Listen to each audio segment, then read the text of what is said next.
Our next award is Dastardly Duo of the Year. Again, the competition for this one is fierce. Our nominees are Oprah, and Gail. Blake Lively and Ryan Reynolds. Blake Lively and Taylor Swift. Kristen and Dax Shepard. Jennifer Aniston and her hypnotist boyfriend, Jim Curtis. Teddy can't stand any of these people. Lauren Sanchez and Jeff Bezos. Bill Belichick and Jordan Hudson.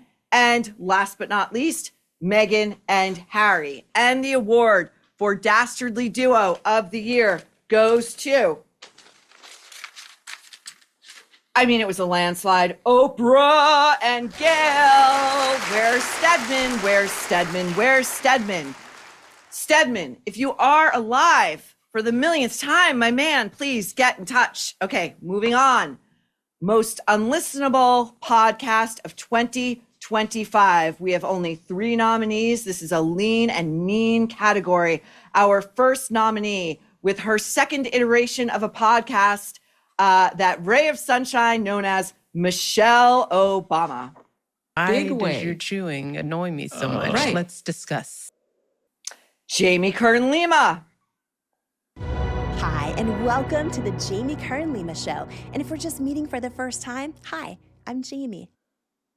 And Chelsea Clinton. Is it just me, or are things really weird right now in the world of public health?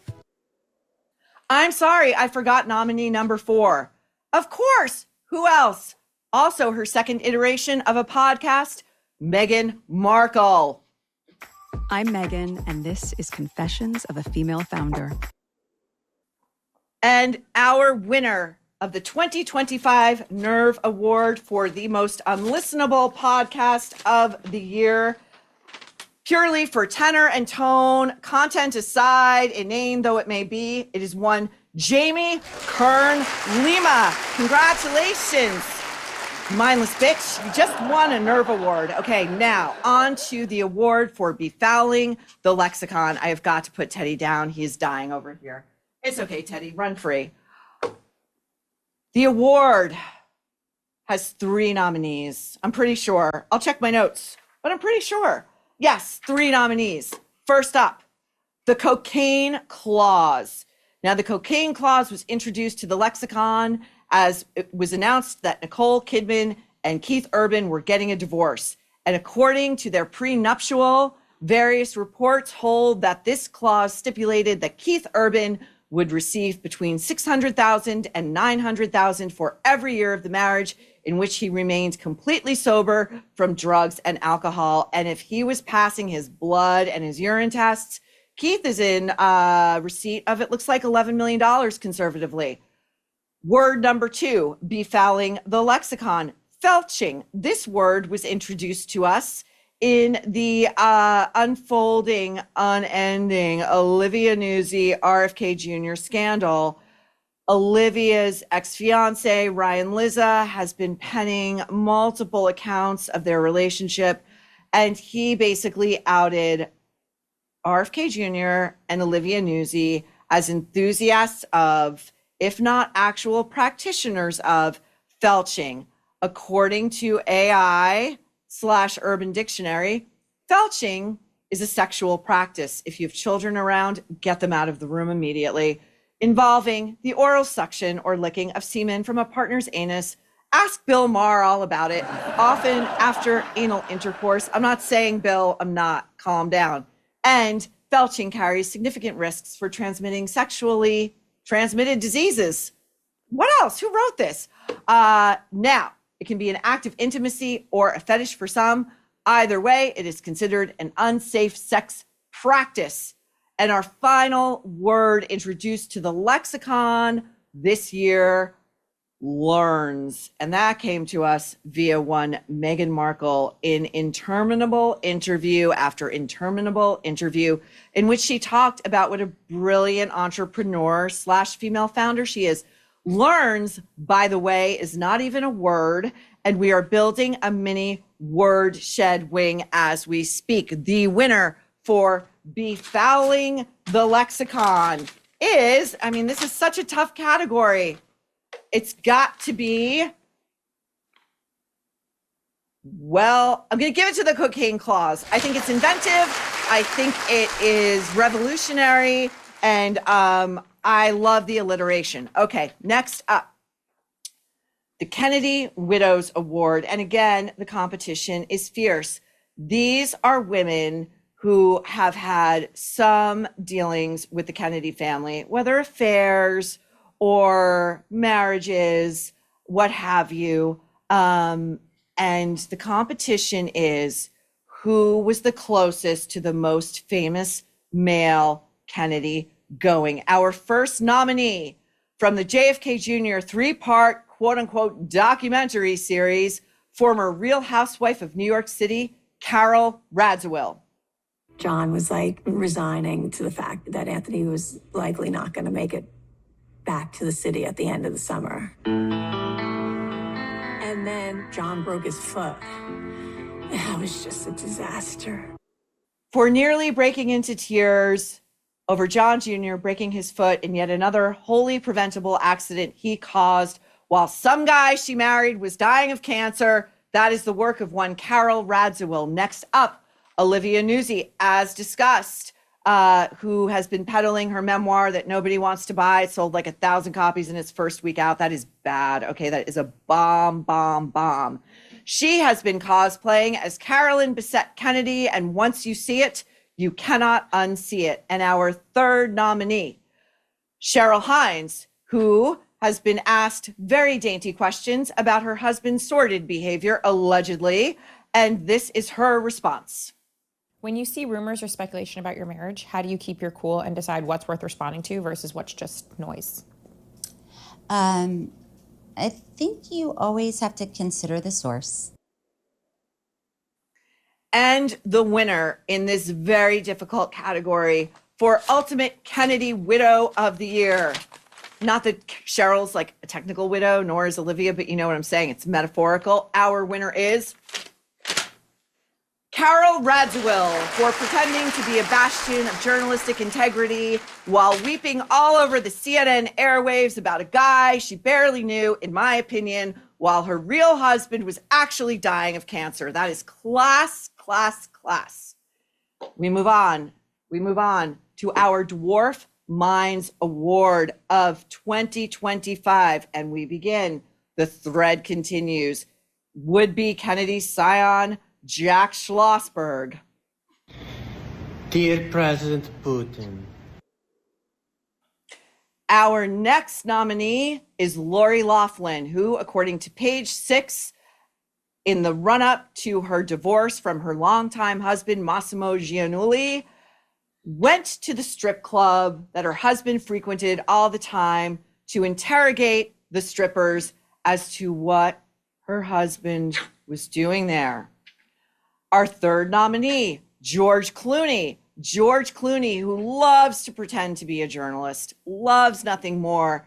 And he did an interview with CBS Mornings, or was this 60 Minutes? I don't remember. But anyway, George was talking about all the substantial work he tried to do. He's not just a pretty face, but he's trying to bring peace to war-torn nations. It doesn't always work out. Here's George Clooney. I worked on trying to help solve some of the problems in Darfur in the early 2000s. Failed. You failed more often than you succeeded. And the award for Dwarf Mind of the Year goes to Jack Schlossberg, who's currently running for Congress out of like the 12th district of New York. Now, as we continue, this is a thread. This is an emerging thread. The Nerve loves to pull it threads. Our next category, nepo-spawn of the year. And trust me, they are all failures. We begin. Apple Martin, daughter of Gwyneth Paltrow and Coldplay's Chris Martin, as she attempts to launch a singing career.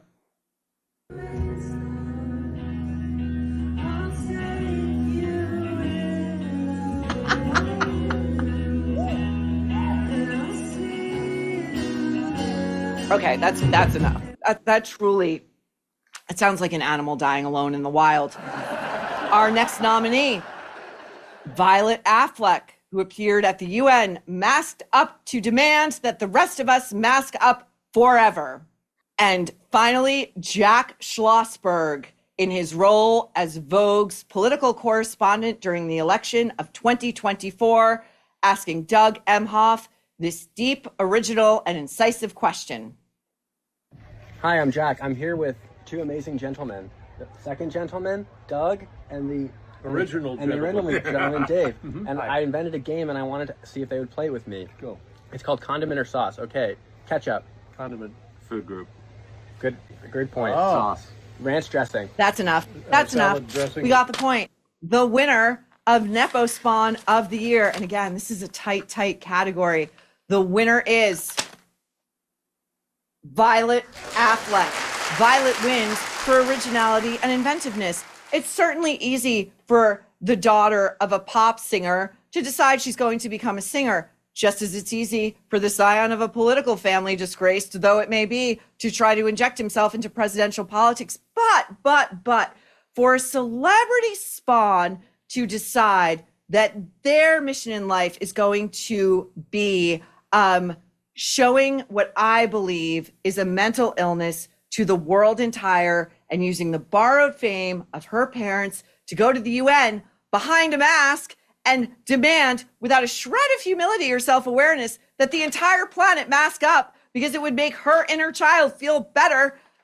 Violet Affleck. And you know what? You're going to be the first winner who we're going to actually present with a solid Nerve Award. Okay, this is the real deal. If you would like to collect it, let us know your best mailing address. Moving on. The hottest heterosexual couple who definitely has lots of enthusiastic, hot heterosexual sex. Barry Diller and Diane von Furstenberg. And here is Barry on his CBS interview earlier this year. It seems to me like one of the points you're trying to make in the book is that it doesn't have to be a mutually exclusive thing, that you can be in love with Diane and at the same time be attracted to men. Yes, I don't see anything mutually exclusive about that. Now, I mean, other people may, but I don't. As the Nerve said in one of our very earliest episodes, that is actually the very definition of mutually exclusive. He likes having gay sex with other men, and he happens to be married to a woman. Okay, those two things are mutually exclusive. Our next couple, Uma Abedin, who probably is still the body woman to one Hillary Clinton, and Alex Soros, son of Democratic mega donor George Soros. Let's look at them on their wedding day, as discussed when we covered this marriage originally on The Nerve. If these photos do not say hot, crackling sexual tension, I don't know what does. And our third couple, Senator Cory Booker, who surely is not running, looking at 2028 for a presidential run, and his new bride, Alexis Lewis, who look maniacally happy, not at all unnaturally so. And they're not trying to sell this to the rest of us or themselves as a totally organic, beautiful, mutually attracted relationship whatsoever. So, to the winner of the hottest heterosexual couple of 2025, the winner is Barry Diller and Diane von Furstenberg, because at least Barry said it, okay? He's eliding the real truth, but at least he said it. Now, on to an award that truly deserves to be given.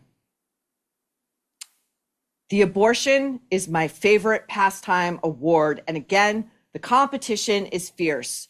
We have Cynthia Nixon, who was photographed and posted herself on Instagram wearing a hat that said, "Make abortion great again."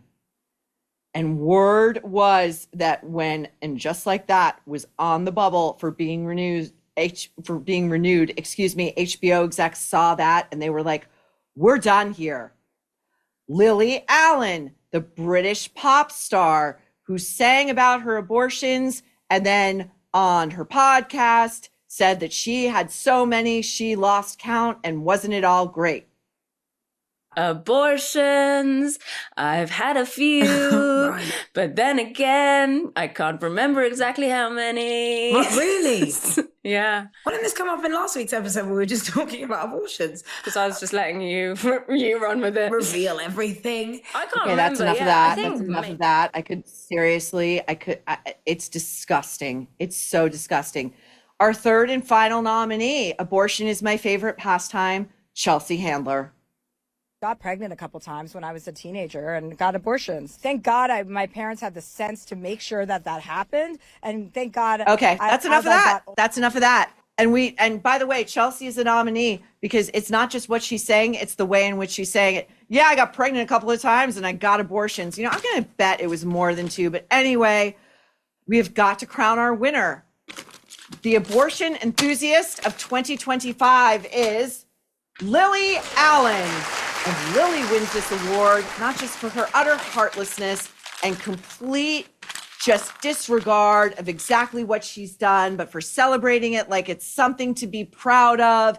And you know what? Take your new album about getting your heart broken by your sleazy husband and shove it up your ass, okay? Now, the award for the most creative blaming of whitey, there's no competition. There's no competition. I think you and I know who this winner is, but we should revel for a moment in one of her most egregious talks of 2025. Here we go. And let me explain something to white people. Our hair comes out of our head naturally in a curly pattern. So when we're straightening it to follow your beauty standards, we are trapped by the straightness. That's why so many of us can't swim.